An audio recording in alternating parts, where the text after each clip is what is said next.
Instruksi yang dikeluarkan PLT Bupati Pasaman Sabar As saat memimpin rapat bersama OPD terkait untuk proses administrasi pemerintahan langsung ke Bupati tanpa melalui Sekda merupakan salah satu implementasi pesan Bapak Beni Utama Bupati periode 2020 sampai 2024 agar semua ASN tegak lurus, loyal dan hanya ada satu komando.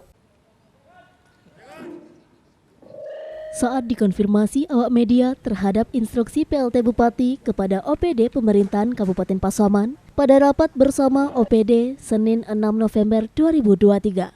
Sabar As PLT Bupati Kabupaten Pasaman menegaskan hal itu merupakan implementasi pesan Bapak Haji Beni Utama, Bupati periode 2020 sampai 2024 agar semua ASN tegak lurus, loyal, komitmen, dan hanya ada satu komando agar roda pemerintahan bisa berjalan dengan baik, serta penempatan personil Satpol PP di depan ruangan Sekda untuk memantau kegiatan Sekda dan ASN merupakan perintah PLT Bupati dalam konteks menjaga keamanan dan solidaritas pemerintahan.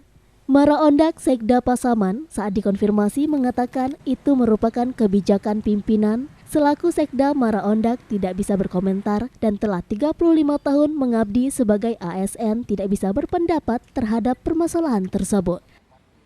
Saya kira itu adalah merupakan implementasi dari pesan Bapak Haji Beni Utama, ya, agar semua ASN tegak lurus, semua loyal, ya, semua komitmen konteks bagaimana membangun kondusivitas dan keamanan dan soliditas pemerintahan. Perintah saya adalah agar soliditas pemerintahan bisa terjaga dengan baik. Itu kebijakan pimpinan dan saya tidak bisa komentar. Itu murni kebijakan pimpinan.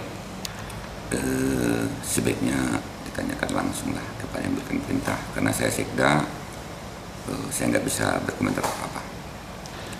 Saya ASN, saya tidak punya pendapat apa-apa. Tapi saya hampir 35 tahun jadi ASN.